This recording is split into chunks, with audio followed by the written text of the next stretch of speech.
to counter terrorism at home and abroad. And in a speech on democratic socialism, Bernie Sanders makes his case for electability. The Domestic Hour, the Friday News Roundup, after this update.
Thanks for joining us. I'm Diane Rehm.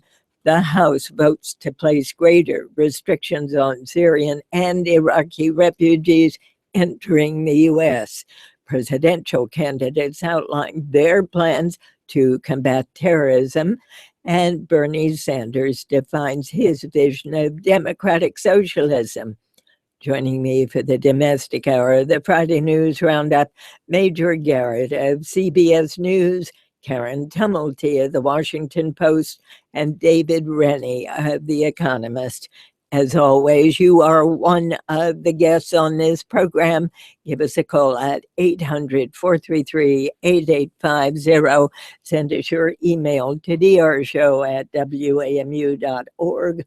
Follow us on Facebook or send us a tweet. And welcome to all of you. Good morning. Good morning. Good to see you all. Karen Tumulty talked about this House-passed bill yesterday that would restrict settlement of Syrian and Iraqi refugees. Well, the essence of the bill is that it would require the FBI director to certify that that background checks had been performed basically on every single refugee. And not just him. Wouldn't there be two others? That's right, and it's and both the Attorney General and FBI Director Comey had argued that this would impose significant administrative burdens on them. But that apparently was not something that the House found to be a compelling argument. And in fact, this bill passed overwhelmingly. It passed 289 to 137 with 47 Democrats, which is nearly a quarter of all the House Democrats voting in favor of it. It's unclear what happens going forward. The Senate is not going to deal with this legislation until after Thanksgiving. Harry Reid has said that it will not get the half dozen Democrats there that it needs to pass. But again, these numbers in the House were pretty striking. And the president has said he would veto. Right. President has said he would veto it. This would require not just the FBI director, but the Secretary of Homeland Security to personally vouch for the background checks, essentially moving this up to the very top of the pyramid of bureaucracy in both agencies, which is something directors and secretaries tend not to like. They want to say, well, look, we have departments, we have agencies, that's the way I administer, but I don't have to personally sign off on all these things. Now, there is some thought within the House Republican caucus that this was not far enough. There was some pressure on Speaker Ryan, newly minted Speaker Ryan, to cut off all funds for all resettlement programs entirely. And there were some conservatives saying that Ryan had sort of sold out the conservative movement on one of his first big actions.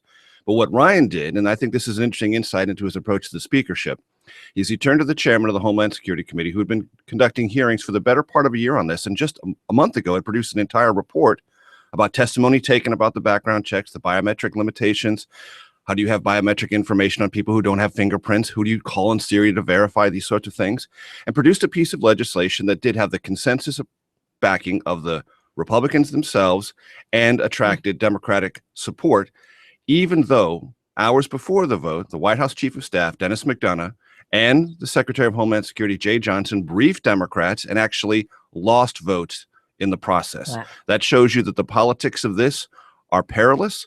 The president's comments overseas did not help his cause, and the White House is going to have to find a way to work itself out of this. But David Rennie, couldn't people come not as refugees, but just visitors? Absolutely. And that's why, I mean, if you're going to be harsh, if you look the last few days, The Republican Party have frankly been quite opportunistic.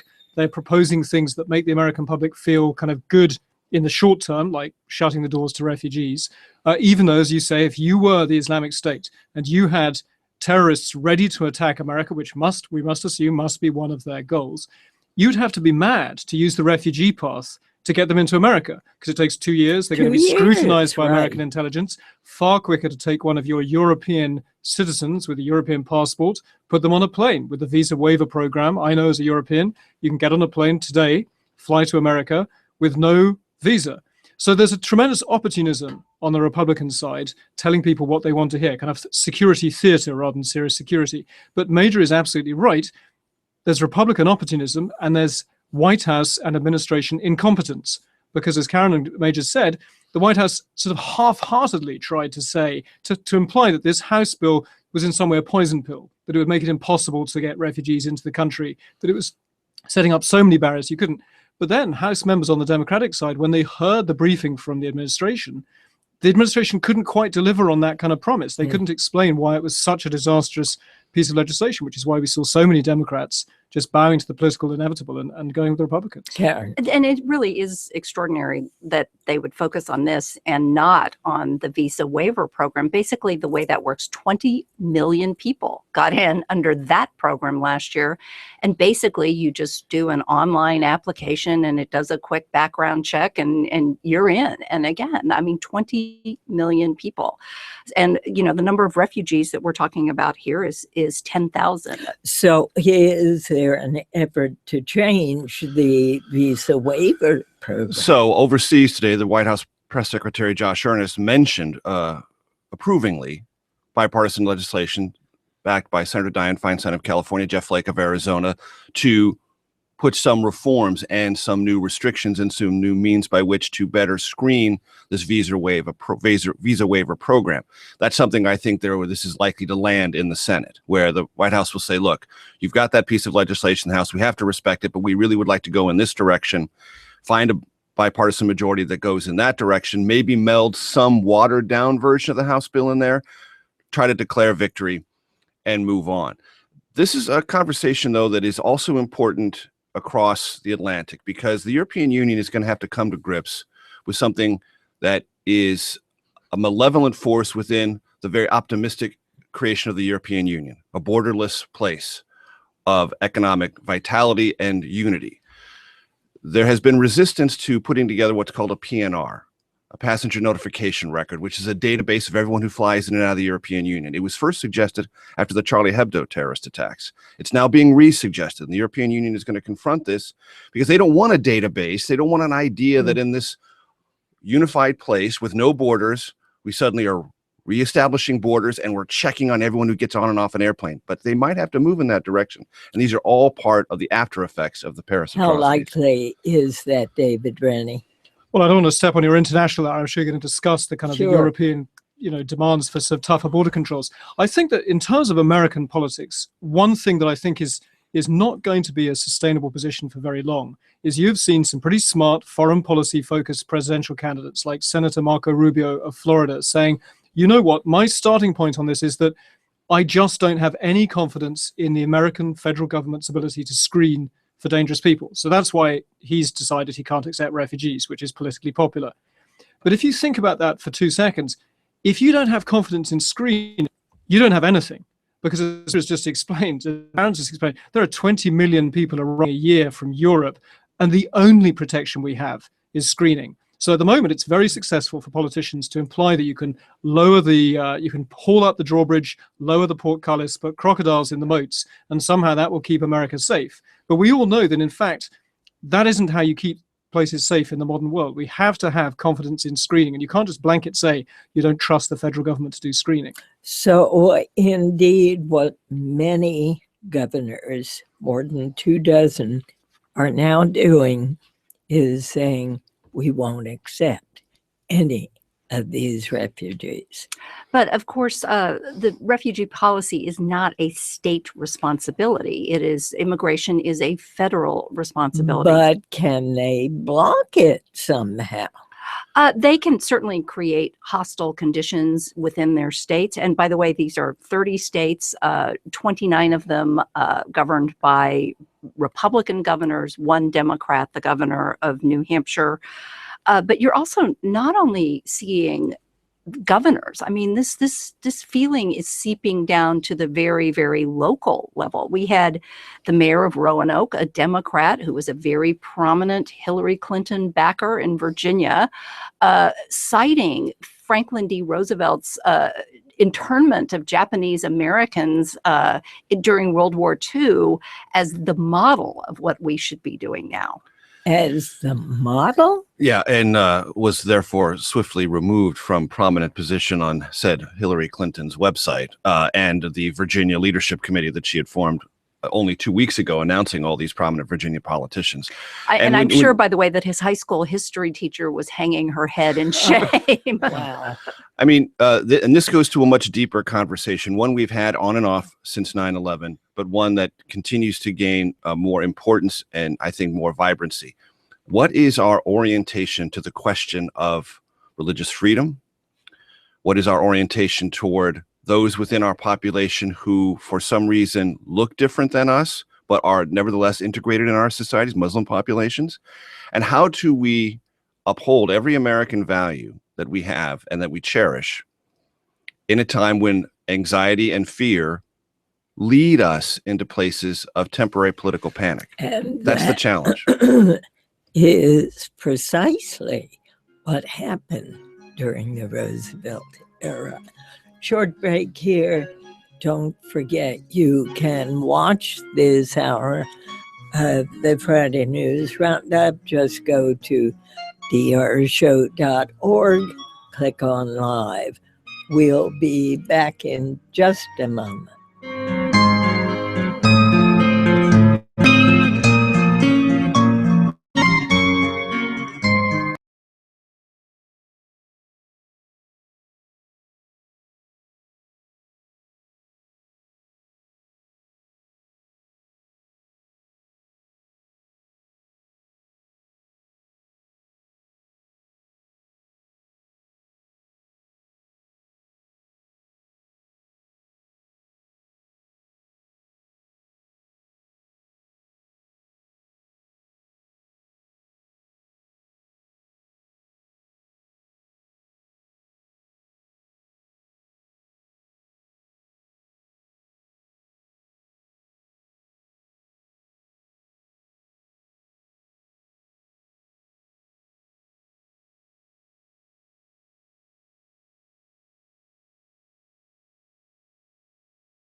not coincidental events. They are not unconnected events. They are connected. We need a serious conversation in this country about an entire range of things, including visas, including gun control. There is an attendant debate about the fact that people on no-fly lists in this country can go to a gun show and purchase any kind of firearm they want and not be subjected to a background check. Does that make rational sense if we are legitimately concerned about wildcat, terrorist-inspired violence carried out by the simple fact of possessing firearms, which is essentially that, and there were vest bombs in Paris, but most of the mayhem was conducted by firearms. But all these things need to be discussed in a more serious way, it seems. It's fascinating to me that even Senator Diane Feinstein is saying that President Obama's ideas about how to contain this do not go far enough. And after the attacks, he described them as a setback, which suggests that, that the strategy is somehow working. And, I do think that there has been, as widely criticized among both Democrats and Republicans, a real sort of lack of connection on this president's part to the very visceral fears that people have. Why do you think that may be? Well, I think that it sort of goes to President Obama's nature. He's always been, prided himself on not doing these sorts of things. But you certainly saw a difference between his tone and the tone we heard yesterday from Hillary Clinton in her speech in front of the Council on Foreign Relations, where she framed this crisis in urgent terms. And while she said she was just sort of stepping up what the president was doing, I think that what she was trying to do is portray herself as a commander-in-chief who would both be more aggressive and more directly involved in implementing her strategy. And what about the Republican candidates? They're certainly criticizing President Obama, but what are their thoughts as to moving forward? Well, this is where it gets uncomfortable. I mean, The Economist magazine, we find ourselves constantly sort of chiding President Obama for being, bafflingly, as Karen says, bafflingly, almost sort of, there's an intellectual snobbery to him. It's as if, if you ask him to be a bit more robust in his rhetoric, he's like, do you want me to take my shirt off and ride around like Putin? That's the sort of sense you get from people around him, that there's something almost vulgar about expecting that level of kind of aggressive rhetoric. On the Republican side, there's been a big shift the last few days. So I think about a week ago, you could legitimately say that the Republicans were basically all about rhetoric, that they were talking about, we need leadership that leads, we need strength that is strong, it's just sort of nonsense. What's been really interesting the last few days is they have felt a need to come out with either op-eds in the news media or speeches where they've spelled out things that they would actually do that are different. And then they're opening themselves up to quite a lot of scrutiny. So Marco Rubio, for example, has put out a plan in, I think, Politico this morning, which, if you take it literally, is incredibly ambitious. I mean, you can't fault it for being ambitious. He's saying, talking about arming the Kurds. Well, arming the Kurds is the kind of fallback. Everyone loves the Kurds. Yeah. So we're going to arm the Kurds and Except hope the they, Turks. yeah, Hillary we're Clinton gonna, is yeah, Except Turk. we're going to Except arm the anchor on Kurds. Baghdad. Yeah, hope they don't mind the anti-Muslim stuff and can get past that.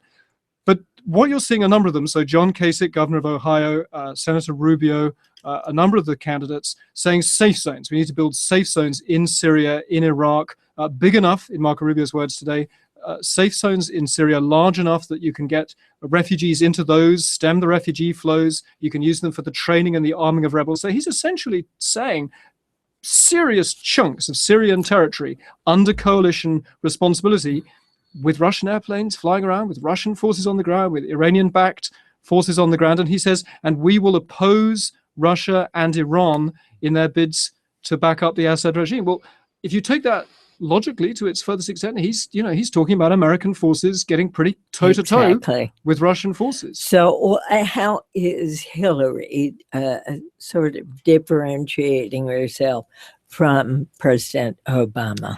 In a number of areas, she has said, and yesterday very much doubled down on the idea of a no-fly zone, which she is the only Democratic candidate who supports. She says that if Baghdad stands in the way of arming the Kurds and the Sunni fighters, she would do it directly herself. She is very harsh in her criticism of the Turkish government. She called out the Saudis for the types of activities that they have been involved in supporting, the formation and furthering of terrorist operations. She, again, then when she was asked directly, well, how is this different from President Obama? She said, well, it's just an expansion, but it is a different stance. And you're listening to the Diane Rehm Show.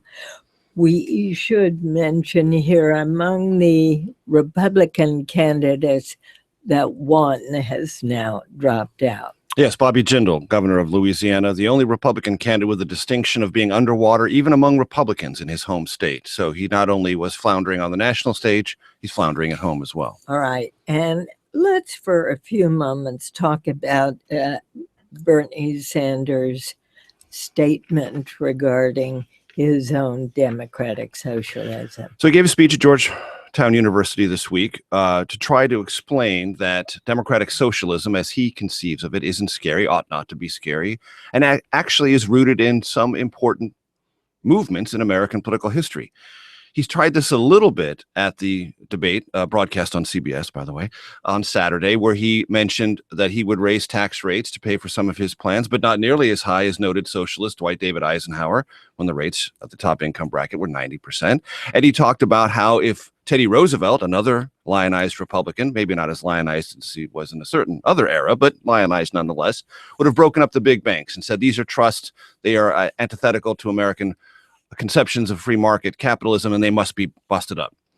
So that was sort of how those were the appetizers on Saturday. This week he said, look, this is also firmly rooted in Franklin Delano Roosevelt. Exactly. Franklin Delano Roosevelt gave a very famous speech about the 4 freedoms in America. 2 of them not really related to economics: freedom of speech, freedom of religion. The other 2, freedom from want and freedom from fear. Social security. And Bernie Sanders said, that's all I'm talking about, freedom from want and freedom from fear. And he also did something that I thought was interesting, considering that he is considered largely the candidate most interesting to upper middle class white liberals. He rooted much of his approach to this question of democratic socialism in the rhetoric of Martin Luther King Jr. And at one point he said, Martin Luther King Jr. told us a long time ago, this country has socialism for the rich and rugged individualism for the poor. Interesting. A resonant line then, a resonant line now. And one more thing, he did talk about the fact that Bernie Sanders, is not a pacifist. That's right. He clearly has had to, and we know, he had to bolt foreign policy onto the end of this address. And I think what's really interesting about Sanders' positioning in embracing Franklin Delano Roosevelt is, remember where Hillary Clinton launched her presidential campaign. She launched it at a memorial to Franklin Delano Roosevelt in the harbor of New York Harbor, because I think Democrats are spotting that one of the big sort of divides that they would like to press on in the Republican movement is whether they do or don't embrace the New Deal, whether they do or do not embrace things like Social Security. And so you can see the thinking on the Democratic side that actually the American public is not as right-wing as all that, because they do like things like Social Security. That's the kind of Bernie pitch. And remarkably, we saw Hillary saying the same thing. The problem is whether that translates into a campaign strategy that can win elections in 2016. All right, David Rennie, Karen Tumulty, Major Garrett, they're all here to answer your questions. When we come back, we'll open the phones, take your email. I look forward to hearing from you.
And welcome back. Time to open the phones. And don't forget, you can watch this hour of the Friday News Roundup with our guests, Major Garrett, Karen Tumulty, David Rennie.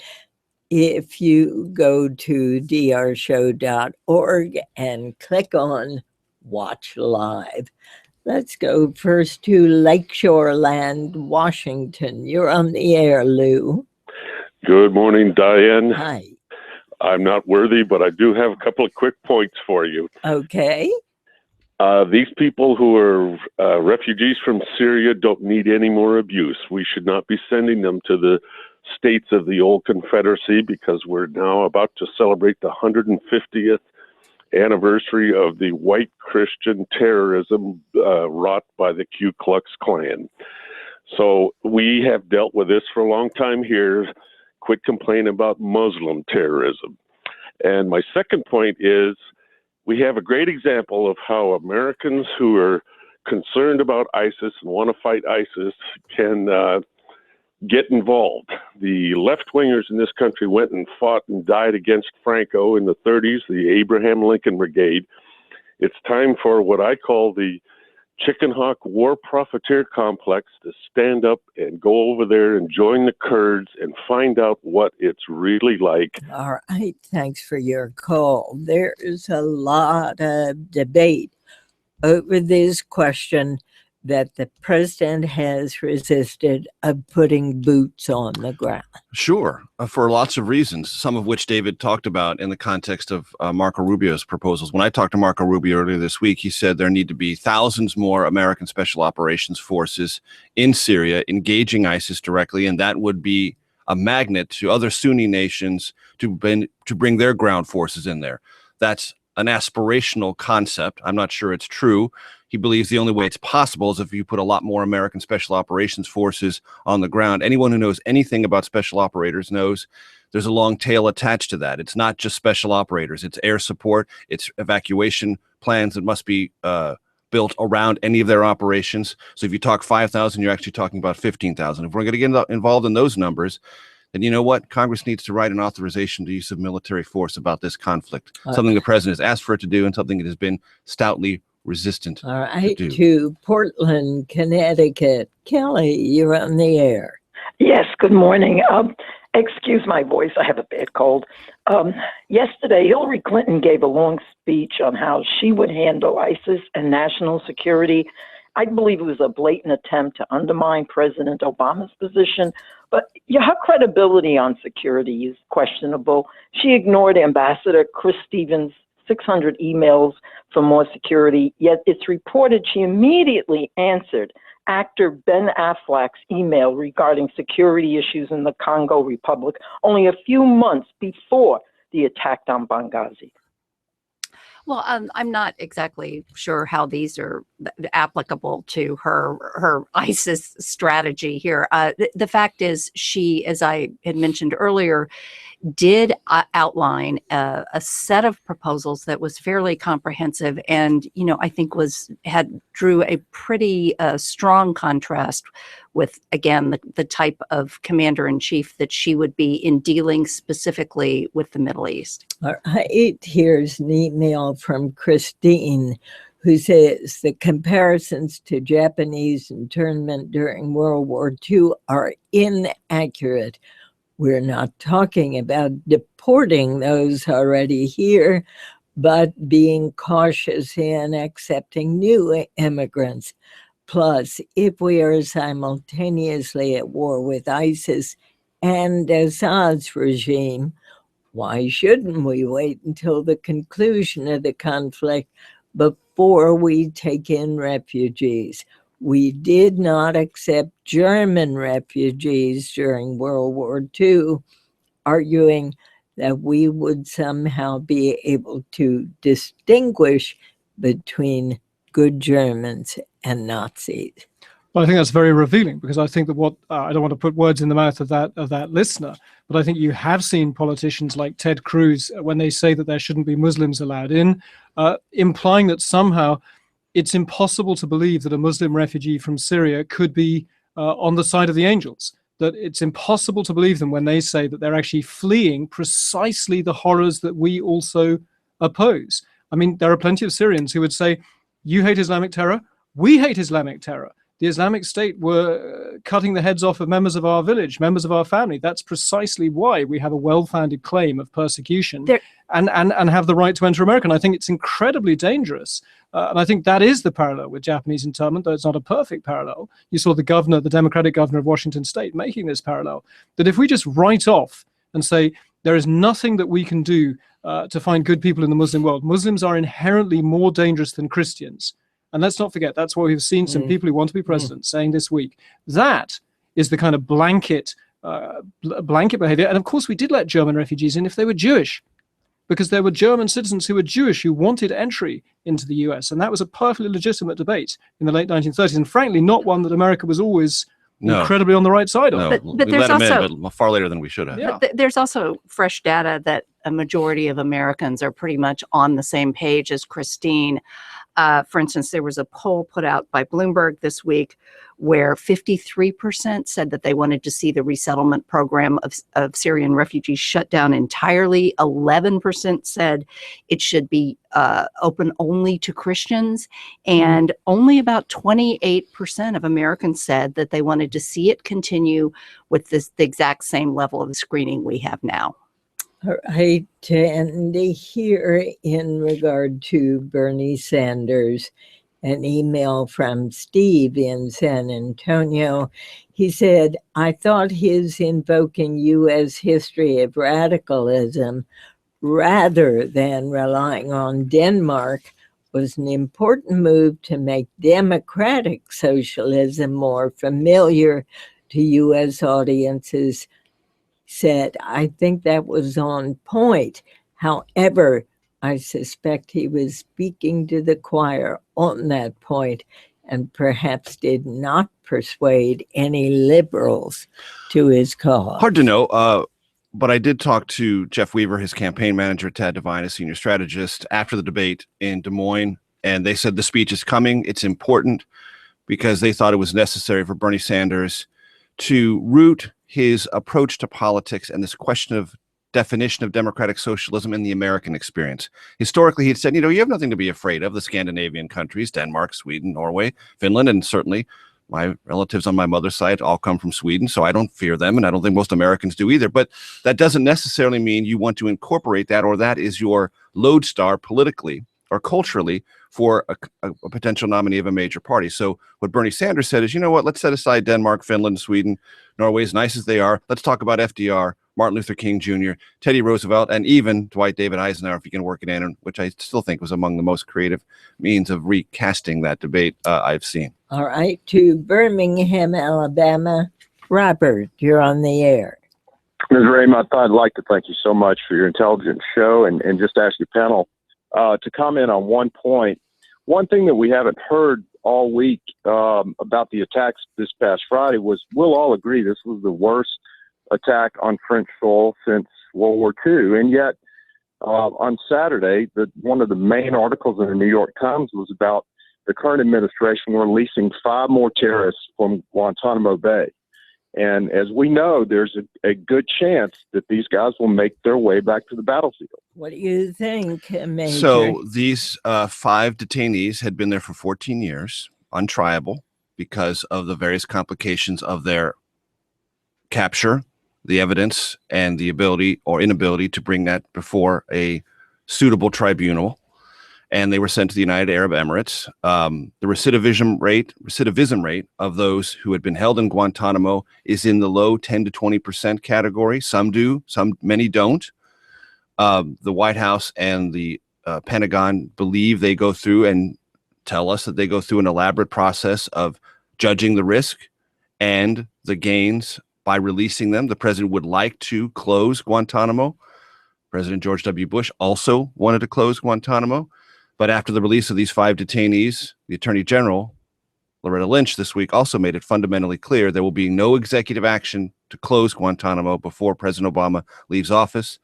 The legislative trail on that is absolutely immovable. Congress doesn't want it closed, and there is no legal way for the president to do it without Congress's consent. So the debate about Guantanamo and the risks involved continues. David. I think what I would say to Robert is if this fight would be won by finding individual members of the other side and killing them or capturing them forever, then, and that was all we cared about, then he might have, the killer argument.